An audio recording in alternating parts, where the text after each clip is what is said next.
அஸ்ஸலாமு அலைக்கும் வரஹ்மத்துல்லாஹி வபரகாத்துஹு. அல்ஹம்துலில்லாஹ் வஸ்ஸலாத்து வஸ்ஸலாமு அலா ரசூலில்லாஹ் அம்மா பாத். அன்பிற்குரியவர்களே, தவறான வாதங்களும் தக்க பதில்களும் என்கிற தலைப்பின் கீழே ஹதீஸ் மறுப்புக்கு எதிராக நாம் தொடர்ந்து பேசி வருகிறோம். அன்பார்ந்தவர்களே, கடைசியாக குதர்க்கவாதம் என்கிற தலைப்பில் நம்ம பேசணும். அதே போல் ஹதீஸுக்கு எதிராக நிறைய குதர்க்கவாதங்கள் வைக்கக்கூடிய காட்சியை நம்ம பார்க்குறோம்.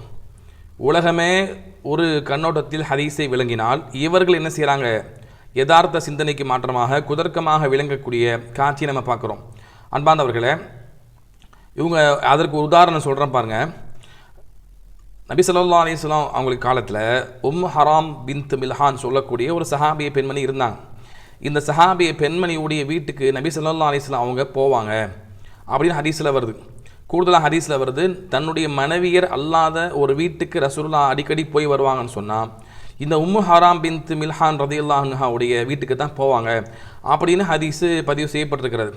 அப்போ இந்த ஹதீஸை மேலோட்டமாக படிச்சுட்டு அதே மாதிரி அந்த ஹதீஸில் ரசூலுல்லாஹ் வீட்டுக்கு போவாங்க. அவங்க வீட்டில் அவங்களுடைய அந்த தாயாருடைய மடியில் படுப்பாங்க. அவங்க ரசூலுல்லாஹ்வுக்கு பெண் பார்த்து விடுவாங்க என்று வரக்கூடிய அந்த ஹதீஸ் இது பரவலாக புகாரி முஸ்லிம் போன்ற ஹதீஸ்களில் இது பரவலாக பதிவு செய்யப்பட்டிருக்கிறது. இந்த ஹதீஸை பொறுத்த வரைக்கும் இவங்க என்ன சொல்கிறாங்கன்னு சொன்னால், அதாவது ரசூலுல்லாஹ் அந்நிய பெண் வீட்டுக்கு போயிட்டாங்கன்னு ஹதீஸில் சொல்லப்பட்டிருக்கு. இது ரசூலுல்லாஹ்வுடைய அந்த ரசூலுல்லாஹ்வுடைய மதிப்பை குலைக்கும் விதமாக இட்டுக்கட்டி சொல்லப்பட்ட செய்தி அப்படிங்கிற வாதத்தை வைக்கிறாங்க.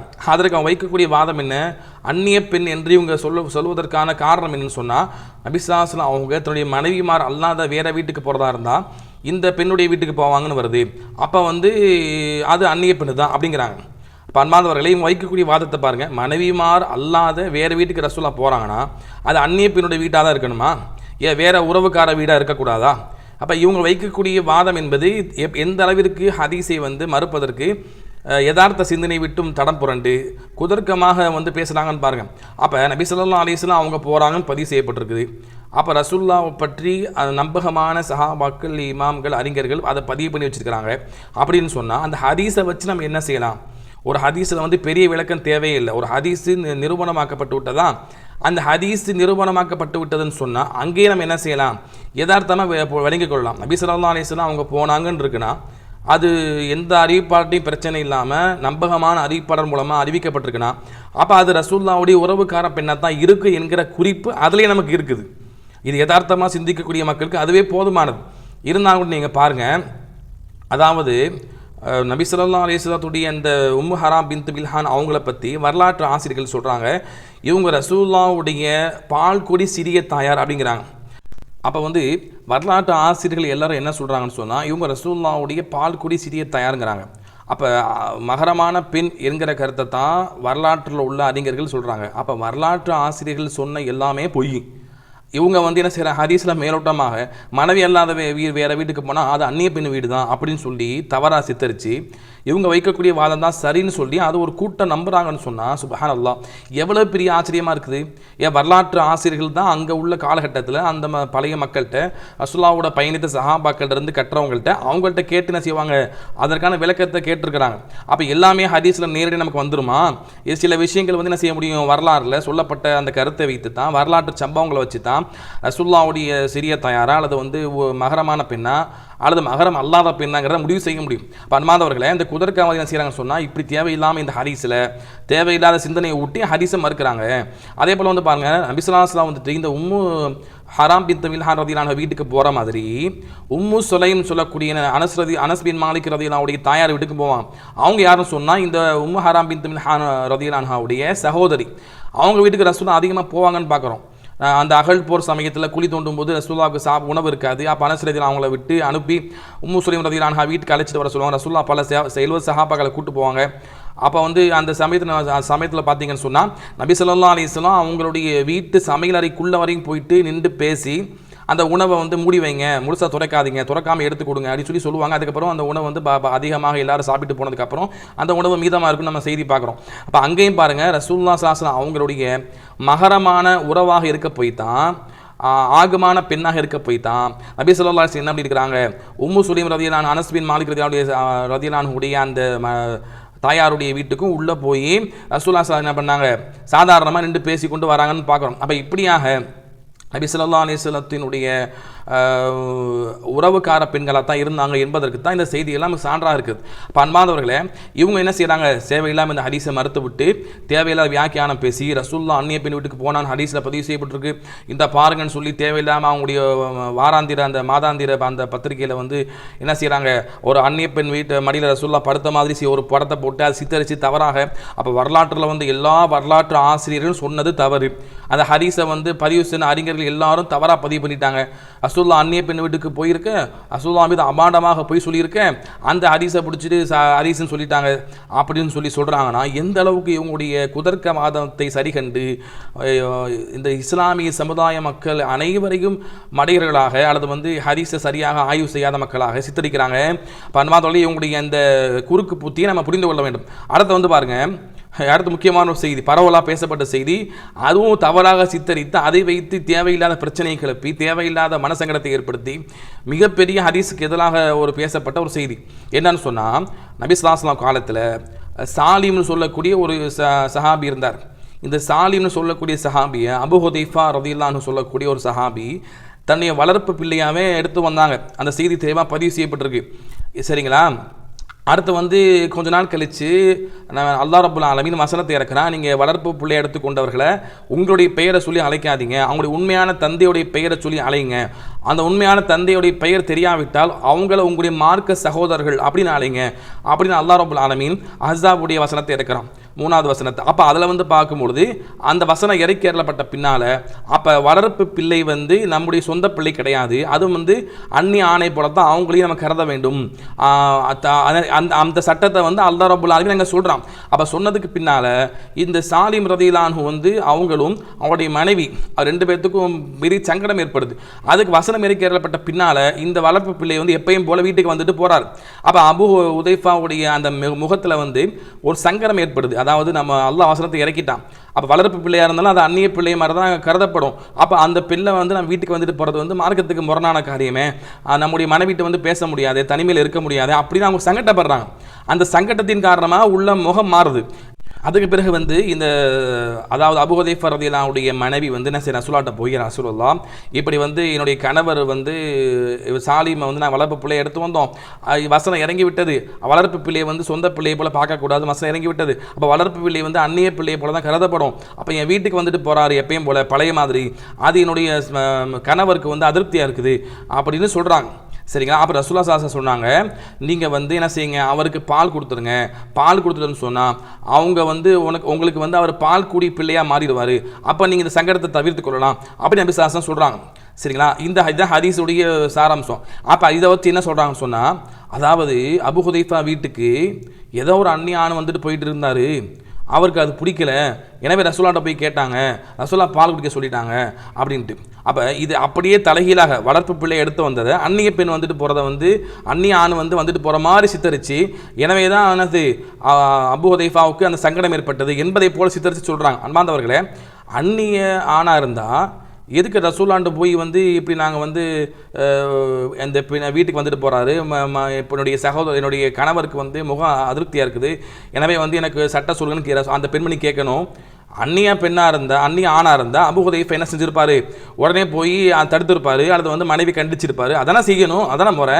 அப்போ வந்து இங்கே ஹதீஸில் இல்லாத வாசகத்தை அவங்க நேரடியாக அந்த வாசகம் இருக்குது, வளர்ப்பு மகனாக எடுத்துக்கொண்டோம் அப்படின்னு, சொந்த பிள்ளையை போல் நாங்கள் எடுத்துக்கொண்டோம் அப்படிங்கிற வார்த்தை இருக்குது. இந்த ஹதீஸை பதிவு செய்கிறேன்னு பாருங்கள். அப்போ இப்படி இருக்கும் பொழுது இந்த ஹதீஸை தவறாக சித்தரித்து, என்னமோ அந்நியான் வீட்டுக்கு வந்துட்டு போகிற மாதிரி சித்தரித்து இதை என்ன செய்கிறாங்க, தேவையில்லாமல் மறுக்கிறாங்க. அதில் முக்கியமாக வைக்கக்கூடிய வாதம் என்ன, அதாவது பெரிய பிள்ளை ஆகிட்டார், அவருக்கு போய் ரசூலுல்லாஹ் வந்து பால் கொடுக்க சொல்கிறாங்க.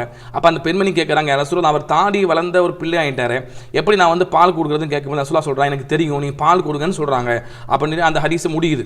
சரிங்களா?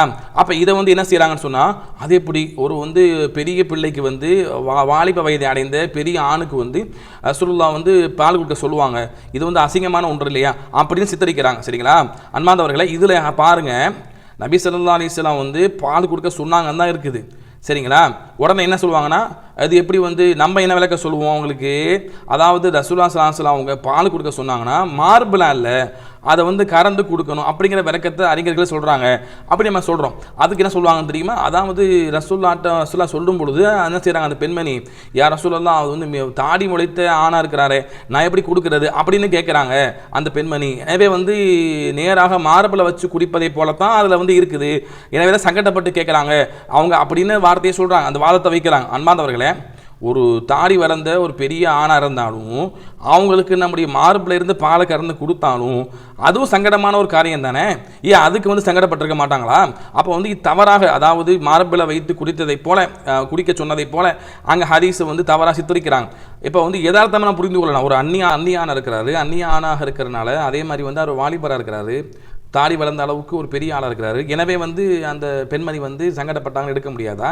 அப்போ அன்பாதவர்கள் இப்போ வந்து என்ன செய்கிறாங்க, இவங்க வந்து தேவையில்லாமல் இந்த ஹதீஸை தவறாக சித்தரித்து இதை வந்து அது எப்படி வந்து அவங்க வந்து ஒரு அந்நிய ஆணை வந்து மார்பில் வந்து ரசூலுல்லாஹ் பால் குடிக்க சொல்லியிருப்பாங்களா? அது வந்து கூடுமா? அப்போ நீங்கள் வந்து உங்கள் வீட்டுக்கு வந்து வரப்போகிற ஆண்களை வந்து உங்கள் மனைவிட்ட வந்து பால் குடிக்க நீங்கள் அனுமதிப்பீங்களா? அப்படிலாம் தேவையில்லாமல் கேள்வி கேட்டு தேவையில்லாமல் இந்த ஹதீஸை சித்தரித்து தவறாக சித்தரித்து மறுக்கிறாங்க.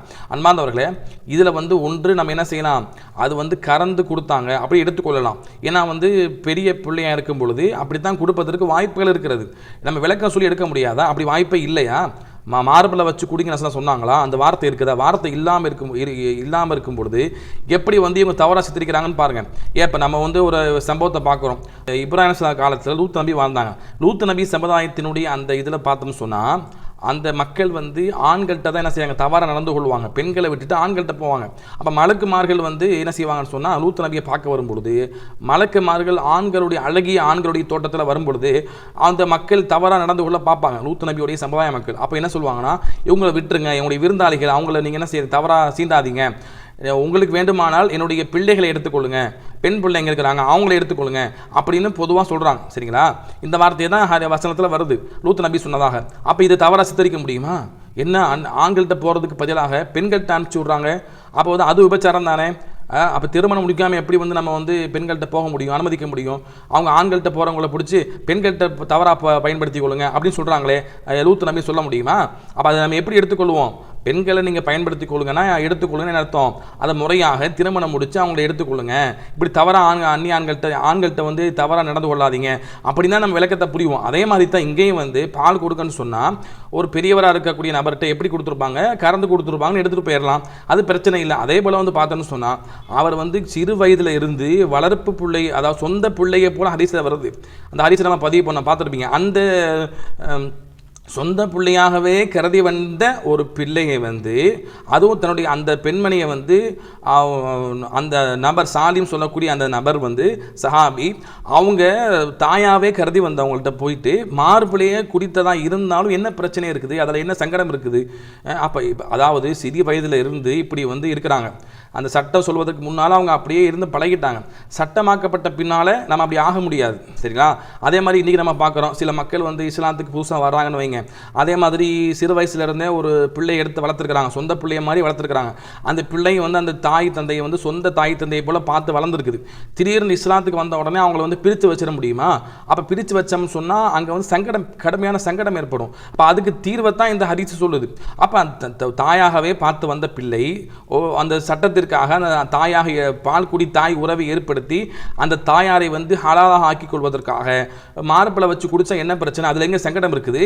அதே மாதிரி அந்த தாய்க்கு என்ன சங்கடம் ஏற்பட போகுது? ஏன்னா ஒரு தடவை தான் அவங்க என்ன செய்ய போகிறாங்க, வாய் வச்சு ஒரு தடவை பால் அவங்க வந்து அறந்த போகிறாங்க. அப்படிங்கிற பொழுது அவங்களுக்கு பெரிய சங்கடம். ஏன்னா காலம் முழுக்க பிள்ளையாக பார்த்து வந்தவரை வந்து பிள்ளை இல்லாமல் ஒரே தான் வீட்டுக்கு வரக்கூடாதுன்னு ஒதுக்கிறதுக்கு பதிலாக ஒரு சிறிய ஒரு சங்கடத்தை ஏற்படுத்தி கொண்டு அதில் வந்து நம்ம வந்து அதை சட்டத்தை வந்து பின்பற்றி அதை வந்து பால் குடி பிள்ளையாக மாற்றிக்கொண்டு எப்பவும் போல நம்ம வந்து பிள்ளையை வந்து என்ன செய்யலாம், வீட்டுக்கு வருவதற்கு அனுமதிக்கலாம் அப்படிங்கிற அந்த இடத்துல வந்து யோசிக்கும் பொழுது ஒரு தாயாக ஒரு பிள்ளையாக பழகியவர்கள் எதை அவங்க எடுப்பாங்க, கையில் எடுப்பாங்க. அப்போ அவங்க வந்து அவங்களுடைய சிந்தனையிலேருந்து நம்ம பார்க்கணும். வெளிப்படையாக என்ன செய்யக்கூடாது, எல்லாருடைய தவறான சிந்தனையை நம்ம பார்க்கக்கூடாது. அவங்களுடைய இடத்துலேருந்து பார்க்கும்பொழுது அது சரியாக தான் இருக்கும், ஏன்னா நம்ம புரிந்து கொள்ளலாம். அப்போ வந்து அந்த தாயுடைய மார்பில் தான் வச்சு குடித்தாங்கன்னு நம்ம சொல்ல வரல, இருந்தாலும் கூட அது பெரிய சங்கடமான காரியம் இல்லை. அப்படிங்கிறத நம்ம புரிந்து கொள்ளலாம். அப்போ யதார்த்தமாக பெரிய பிள்ளையாக இருந்தால் நம்ம என்ன செய்யலாம், அந்த பிள்ளைக்கு வந்து மார்பிலேருந்து கறந்து அவங்க கொடுத்தாங்க, அப்படி கொடுக்க சொன்னாங்க, அதே மாதிரி சட்டத்தை நம்ம ஃபாலோ பண்ணிக்கிடலாம். மற்றவங்களுக்கு அதே மாதிரி சிக்கல் யாராவது இருந்தாங்கன்னு சொன்னால் அவங்க என்ன செய்யலாம், அதை ஃபாலோ பண்ணிக்கொள்ளலாம், அப்படிங்கிறத நம்ம பார்க்கலாம். அப்போ அன்பார்ந்தவர்களே, இப்படி யதார்த்தமாக இந்த ஹதீஸை புரிந்து கொண்டு நம்ம செல்வதற்கு பதிலாக தேவையில்லாமல் என்ன செய்கிறாங்க, ரசூலுல்லாஹ் வந்து இப்படி தவறாக சொல்லிட்டாங்க, அன்னி ஆணுக்கு ஒரு பெண்மணியை வந்து பால் கொடுக்க சொல்லிட்டாங்கன்னு சொல்லி தவறாக சித்தரித்து அந்த ஹதீஸை வந்து பதிவு பண்ண அறிஞர்கள் மீது அபாண்டமான அங்கே வந்து கண்ணிய குறைவை ஏற்படுத்தி இப்படியெல்லாம் என்ன செய்கிறாங்க, இவங்க ஹதீஸை மறுத்து கொண்டிருக்கிறாங்க. எனவே வந்து ஹதீஸ் வந்து தெளிவாக இருக்கிறது. அதில் வந்து நம்ம யதார்த்தமாக புரிந்து கொள்வதற்கு வாய்ப்புகள் இருக்கிறது. அப்படி யதார்த்தமாக புரிந்து கொள்வதன் மூலமாக என்ன செய்யலாம், நம்ம வந்துட்டு யதார்த்தமாக விளங்கிக் கொள்ளலாம்.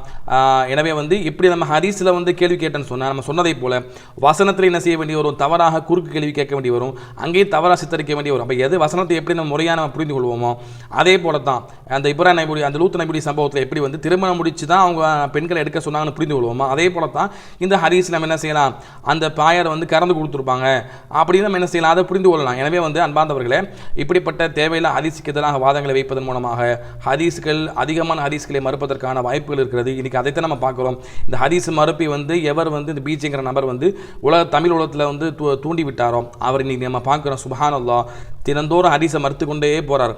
அல்லாஹ்வை பாதுகாக்கணும். அவருடைய ஆரம்ப காலத்தில் நல்ல சத்தியத்தை சொன்னார். பின்னால் வந்து என்னாச்சு, அவருடைய பேச்சு திறமையின் மூலமாக மக்களை கவர்ந்து இழுத்து நிறைய மக்கள் அவருடைய இதை வந்து கேட்க ஒட்டியுமே அவர் அதில் மூழ்கி போய் என்ன செய்கிற, நம்ம சொன்ன எதையும் கேட்பாங்க அப்படிங்கிற அளவுக்கு போய் ஹதீஸ்க்கு எதிராக கொஞ்சமாக பேசி இப்போ நிறைய ஹதீஸ்களை மறுத்து கொண்டு வரார். அல்லாஹ் பாதுகாக்கணும். இப்படி நம்ம வாதத்தை வச்சுன்னு சொன்னால் நிறைய ஹதீஸ்லாம் மறுக்க வேண்டிய வந்துடும். கடைசியில் ஹதீஸ்லாம் பாதுகாக்கப்படலை அப்படின்னு சொல்லி போட்டு குர்ஆனை மட்டும் தூக்க வேண்டிய நிலைமை வந்துடும். அல்லாஹ் ரப்பல் ஆலமீன் இப்படிப்பட்ட குதர்க்க வாதங்களை விட்டு நோய் பாதுகாப்பானாக. ஹதீஸ்களை யதார்த்தமாக புரிந்து கொண்டு அதை முறையாக விளங்கிக் கொள்ளக்கூடிய மக்களாக ஆகுவதற்கு அருள் செய்வானாக. அஸ்ஸலாமு அலைக்கும் வரஹ்மத்துல்லாஹி வபரகாத்துஹு.